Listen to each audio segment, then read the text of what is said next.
Boleh.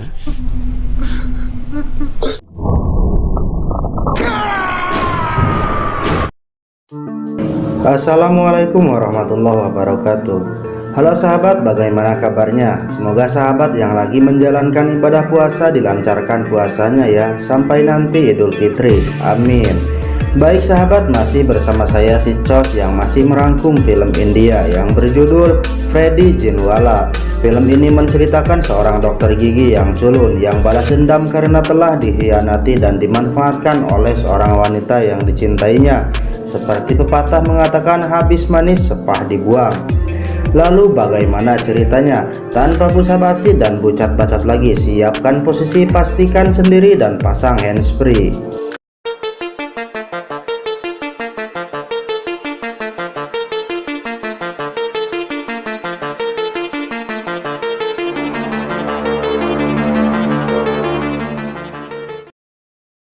Di sebuah kafe yang bernama Blue Cafe, kita diperlihatkan dengan seseorang yang berpakaian rapi dan terlihat sedikit culun. Dia adalah seorang dokter gigi bernama Freddy Jinwala. Freddy berniat ketemuan dengan seorang wanita kencannya yang ia dapatkan di situs ajang pencarian jodoh yang bernama Meryshady.com. Ya, semisal tempat pencarian jodoh bagi orang-orang yang agak sulit mencari pasangan yang sesuai dengan harapan dan kriterianya masing-masing. Namun begitu mereka dipertemukan secara langsung atau tatap muka, si ceweknya malah merasa kurang nyaman karena begitu bertemu, pandangan Freddy hanya tertuju pada dadanya saja. Dirasa kurang nyaman dan sedikit risih. Akhirnya cewek yang baru pertama kali bertemu itu pun kembali meninggalkannya. Wait for your call. Ketika malam tiba, Freddy punya kebiasaan mewarnai pesawat mainannya sambil ditemani oleh seekor kura-kura yang menjadi teman satu-satunya yang dekat dengannya. Kura-kura itu diberi nama Hardy.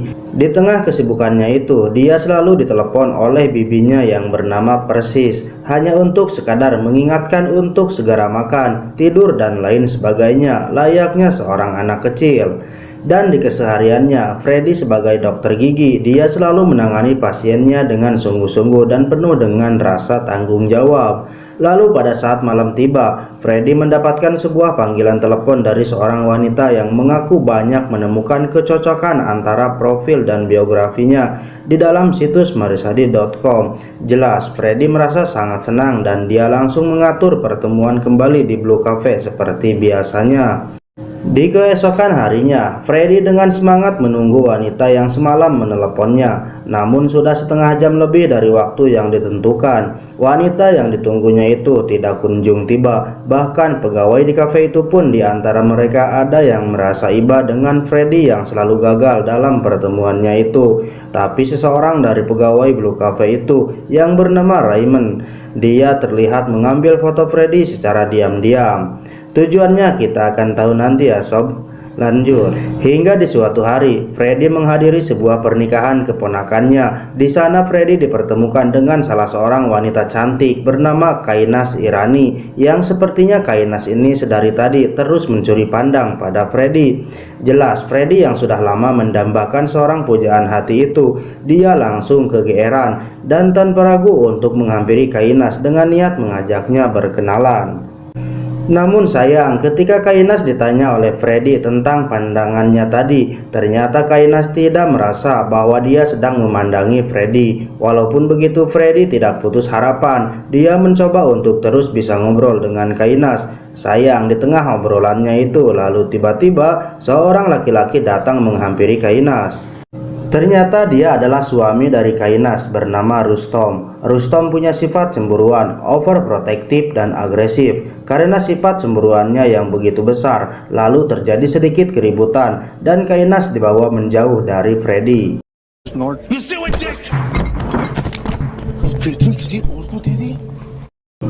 Kemudian di keesokan harinya, tak disangka Kainas mendatangi klinik Dr. Freddy untuk berobat dan mencabut salah satu giginya yang bermasalah. Sekalian meminta permohonan maaf atas apa yang telah terjadi di kafe kemarin. Freddy tidak terlalu memperdulikan dengan apa yang telah terjadi kemarin. Dia menggunakan kesempatannya itu untuk lebih bisa mendekati Kainas dengan cara menyuruh Kainas untuk rutin datang ke kliniknya tersebut dengan alasan pemeriksaan rutinan. Tak hanya sampai di situ, Freddy yang kini sudah tahu tempat tinggal Kainas dari datanya, dia selalu menyempatkan diri untuk diam sejenak di depan rumahnya Kainas. Namun hal tak diduga pun terjadi. Dia melihat Kainas yang diperlakukan kasar oleh Rustom, suaminya. Jelas Freddy merasa tak terima melihat orang yang dicintainya itu diperlakukan kasar walaupun itu oleh suaminya sendiri. Tapi apalah daya, Freddy yang seorang dokter gigi culun itu tak bisa berbuat banyak untuk membantu Kainas, apalagi mencampuri urusan rumah tangga mereka. Dan benar saja, ketika di keesokan harinya Kainas tidak datang ke klinik Freddy untuk pemeriksaan rutinannya. Freddy merasa cemas dan khawatir. Lalu dia pun memberanikan diri untuk menelepon Kainas dengan alasan menanyakan ketidakhadirannya ke klinik untuk pemeriksaan rutinannya. Dengan berbagai alasan, Kainas meminta maaf bahwa dia tidak akan bisa hadir untuk melakukan pemeriksaannya tersebut. Tapi Freddy memaksanya dengan alasan bahwa takut terjadi infeksi dan sebagainya. Akhirnya Freddy menganjurkan untuk bertemu di luar yang dekat dengan kediaman Kainas. Semenjak pertemuan itu mereka jadi sering kencan dan semakin akrab. Hingga di saat mereka menonton film, saking asiknya ngedet, Kainas baru sadar bahwa dirinya akan terlambat ke rumahnya. Dan benar saja, sejak kejadian itu Kainas jadi susah dihubungi lagi. Hingga akhirnya Freddy memberanikan dirinya untuk menemui langsung Kainas ke rumahnya. Dan ternyata benar, Kainas mendapatkan siksaan lagi dari Rustom, suaminya.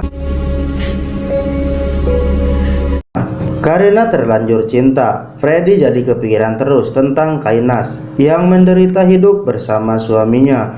Hingga di saat dia bertemu untuk kesekian kalinya, Freddy mengatakan pada Kainas bahwa dia akan melenyapkan Rustom.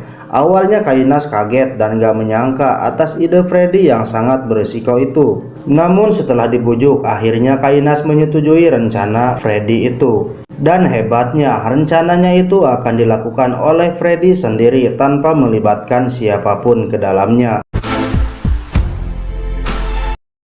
Kini Freddy mulai membuntuti aktivitas Rustom, yang mana Rustom tiap malam selalu melakukan lari-lari kecil untuk kebugaran tubuhnya. Dan ketika saatnya tiba, Freddy menyiapkan senpi untuk alat membunuh Rustom. Namun karena tak ada keberanian dan rasa takut yang begitu besar, akhirnya Rustom ditabrak oleh Freddy dengan mobil yang dikendarainya hingga Rustom matot di tempat.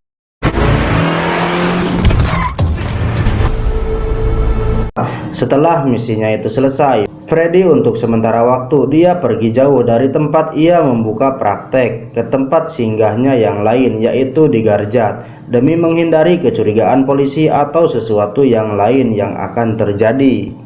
Setelah seminggu dari tabrak lari itu, akhirnya Freddy menemui Kainas ke rumahnya dengan hati yang berbunga, juga harapan yang besar tentunya akan segera menikahi Kainas. Namun begitu Freddy tiba di depan pintu rumah Kainas, lalu tiba-tiba ternyata yang membuka pintu bukanlah Kainas, melainkan seorang laki-laki. Dan yang paling menyakitkan adalah setelah tahu fakta bahwa laki-laki ini adalah selingkuhan atau pacar Kainas, yang mana laki-laki ini adalah orang yang jadi pegawai di Blue Cafe yang memfoto Freddy di scene awal. Ternyata selama ini Kainas hanya berpura-pura mencintai Freddy dan memanfaatkan sifat kepolosan Freddy untuk menyingkirkan suaminya Rustom. Jadi selama ini Freddy hanya dijadikan alat oleh Kainas untuk menyingkirkan suaminya Rustom agar ia bisa berpacaran dengan laki-laki bernama Raymond itu dan tidak terlibat dalam pembunuhan suaminya. Bahkan Kainas mengancam akan melaporkan Freddy jika ia berani mendekatinya lagi. Karena Kainas punya barang bukti berupa foto-foto Freddy saat dia membuntuti Kainas. Akhirnya Freddy meninggalkan mereka dengan rasa kecewa yang teramat dalam. Lalu di keesokan harinya Freddy berkunjung ke Blue Cafe yang kini diurus oleh Kainas dan Raymond. Kedatangan Freddy ke sana hanya untuk meminta Kainas dan Raymond meminta maaf padanya. Namun jelas Kainas tidak mau meminta maaf, malah Freddy diperlakukan tidak baik oleh Kainas dan Raymond. Get the fuck out! Karena terlanjur sakit oleh pengkhianatan Kainas terhadap dirinya, akhirnya Freddy merencanakan sesuatu pada mereka berdua. Freddy diam-diam menyelinap masuk ke kediaman Kainas dengan menyuruh tukang kunci untuk membuat kunci cadangan. Dia memberikan campuran minyak ke dalam botol pencuci muka Kainas dengan tujuan agar penyakit alergi Kainas kambuh, dan juga memberikan obat tidur pada makanan mereka. Dan ketika malam tiba, Freddy mendatangi Kainas dan Raymond yang sedang dalam keadaan tertidur nyenyak akibat dari efek obat yang telah diberikan Freddy. Freddy mengirim pesan singkat dari HP Kainas ke HP miliknya, lalu menghapus semua foto-foto dirinya yang ada di HP Raymond sambil sesekali menampar wajah Raymond. Tak sampai di situ, Freddy melakukan sesuatu pada mobil Kainas. Tak lama setelah itu, lalu Kainas terbangun dari tidurnya dan dia dikagetkan dengan wajah yang penuh dengan memar-memar merah akibat dari alerginya yang kambuh. Lantas mereka pergi ke rumah sakit untuk mengobati sekaligus membeli obat alergi untuk Kainas. Namun di tengah perjalanannya itu, mereka dikagetkan lagi dengan rem mobilnya yang tidak berfungsi alias blong. Untungnya mereka tidak mengalami kecelakaan fatal.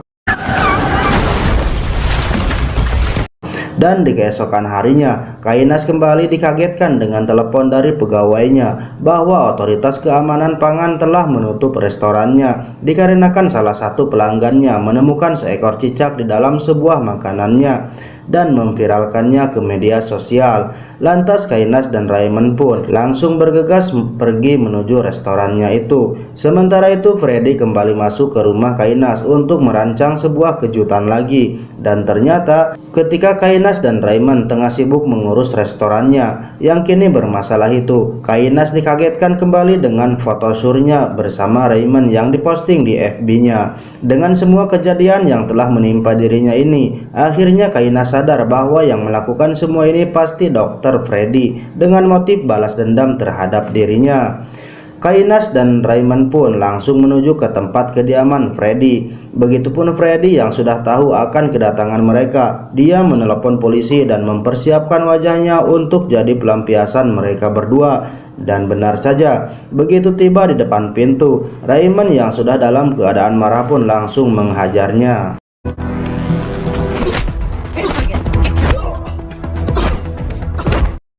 Beruntung polisi yang ditelepon Freddy datang tepat waktu. Kainas bingung dengan kedatangan polisi yang secara tiba-tiba itu.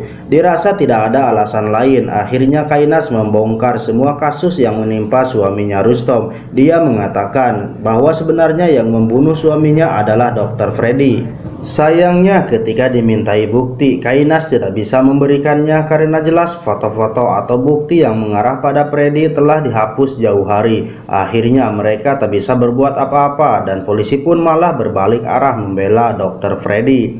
Setelah kejadian itu, Kainas dan Raymond balas dendam dengan cara menculik peliharaan sekaligus teman dekatnya Dr. Freddy, yaitu seekor kura-kura yang sudah dianggapnya sebagai keluarga oleh Freddy. Tak main-main, Kainas dan Raymond membunuh dan menjadikannya sup, lalu mereka memberitahukannya ke Dr. Freddy. Setelah tahu bahwa teman dekatnya itu kini sudah tiada, dia merencanakan aksi balas dendam sekaligus akan mengakhiri perselisihannya dengan Kainas dan Raymond. Pertama-tama dia menemui gelandangan di pinggir jalan dan menyuruhnya untuk bersaksi pada polisi bahwa yang telah menabrak Rustom adalah mobil miliknya. Para polisi itu pun langsung menuju klinik Dr. Freddy dan menanyakan semua kesaksian gembel itu. Freddy pun membetulkan semua kesaksian gembel itu. Namun Freddy mengatakan bahwa pada saat malam terbunuhnya Rustom, bahwa mobilnya sedang dipinjam oleh Kainas dan Raymond. Freddy juga menambahkan kesaksian bahwa Kainas mengirim pesan singkat yang isinya jangan sampai melapor polisi kalau mereka pernah meminjam mobilnya. Yang tentu saja pesan singkat itu adalah ditulis sendiri oleh Freddy ketika Freddy menyelinap ke rumahnya Kainas. Freddy juga memberitahukan bahwa dirinya terus-terusan diintimidasi oleh Kainas dan Raymond dengan memberikan sebuah bukti rekaman CCTV di rumahnya. Dengan semua bukti yang diberikan Freddy pada polisi, akhirnya polisi mencurigai Kainas dan Raymond yang telah membunuh Rustom. Lalu Kainas langsung mendapat sebuah telepon dari kepolisian untuk datang ke kantornya untuk investigasi rutin.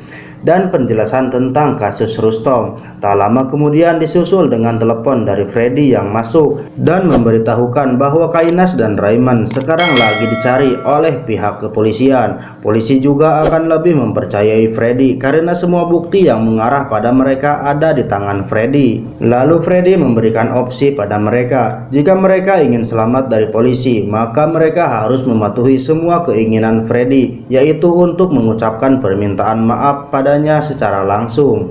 Freddy memberitahukan tempat yang harus mereka kunjungi dan meminta maaf padanya.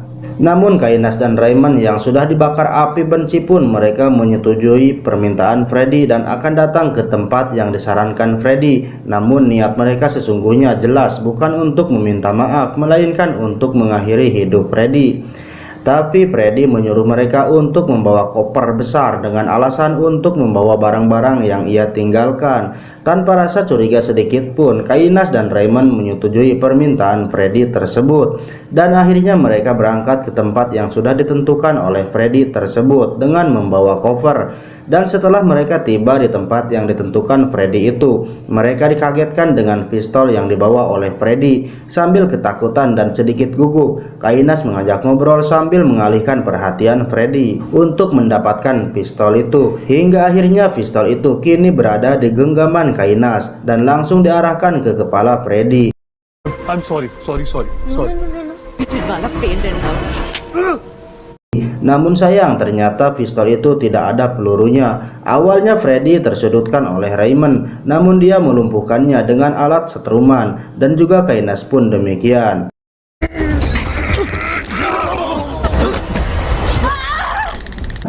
Scene berpindah di kantor polisi. Mereka menunggu kedatangan Kainas dan Rayman, namun tak kunjung datang. Lalu polisi itu memeriksa ke kediaman Kainas dan Rayman. Di situ polisi menemukan bahwa Kainas dan Rayman pergi dengan membawa koper besar. Jelas hal ini semakin memperkuat dugaan para polisi bahwa Kainas dan Rayman terlibat dalam pembunuhan Rustom dan mereka sekarang melarikan diri. Scene berpindah lagi di kediaman Dr. Freddy, di mana Kainas dan Rayman kini sudah berbaring tak berdaya dengan tangan dan kaki yang sudah diikat. Dr. Freddy yang culun itu kini berubah jadi psikopret yang sadis. Dia mencopot gigi-gigi Rayman tanpa membiusnya. Begitupun pada Kainas, walaupun Kainas telah meminta permohonan maaf dan mencoba merayu untuk hidup bersama, namun semua itu sudah terlambat adanya.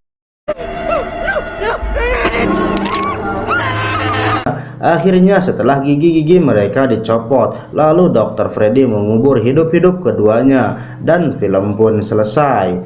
Nah, itulah sahabat akhir kisah dari seseorang yang telah dihianati dengan cinta. Karena cinta bisa merubah segalanya. Dari yang tadinya berhati malaikat bisa berubah menjadi seperti iblis.